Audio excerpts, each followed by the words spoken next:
Tahimik na pag-iibigang Gatchalian Manalo? May lamat na nga ba? Tara't na't panoorin.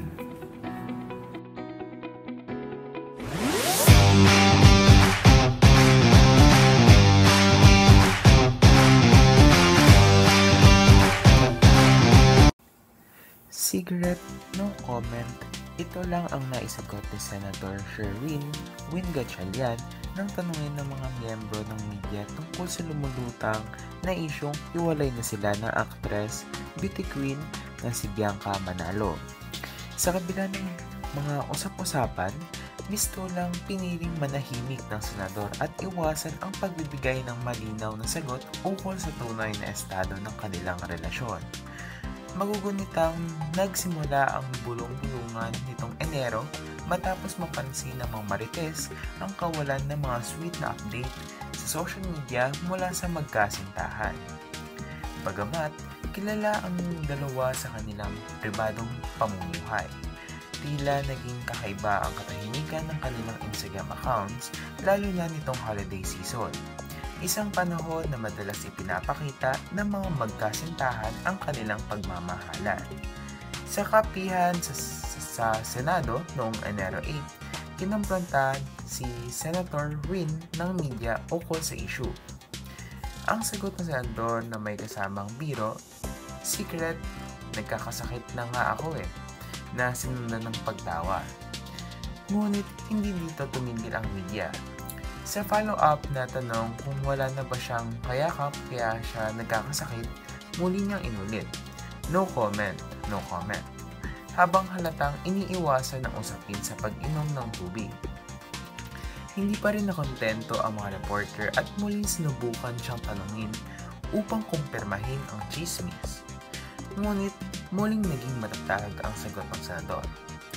"Alam niyo naman, hindi ako nagko-comment sa personal life ko." Sinubukan niyang gawing magaan ang atmosfera sa pamamagitan ng pagkasabing, "Masaya naman ako parati. Masaya naman ako as a person."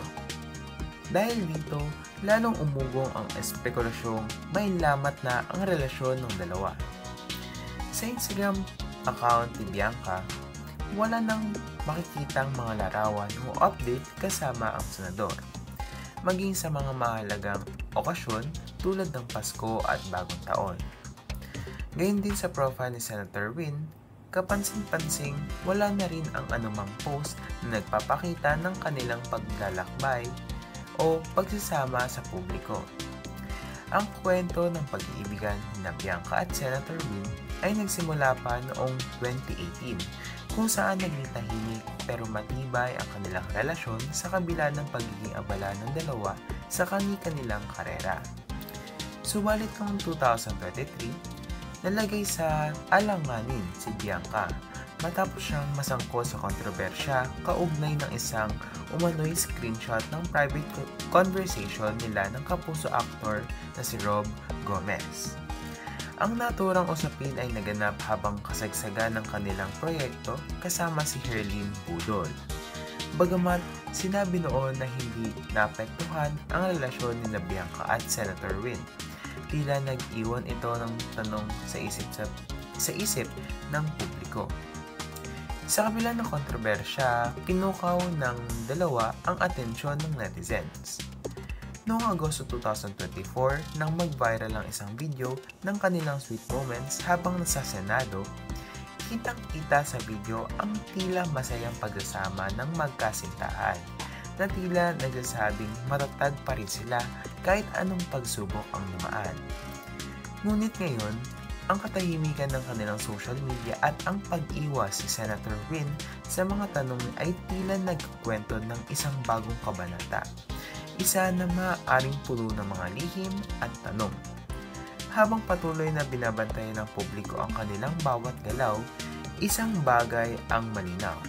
Ang kwento ng Gatchalian Manalo ay nananatiling isang mainit na paksa, puno ng intrigang naghihintay ng kasagutan. At dyan nagtatapos ang ating chika for today. Ano kaya sa palagay nyo? Mag-comment lang dyan sa ilalim at huwag kalilimutang pindutin subscribe at bell button para lagi kayong manotify kapag nag-upload ako ng pinakabago at umaalab na chika. Pakipindot na din ng like at share button para marami pang ma-upload kagaya ng ganitong content. Yun lamang at paalam!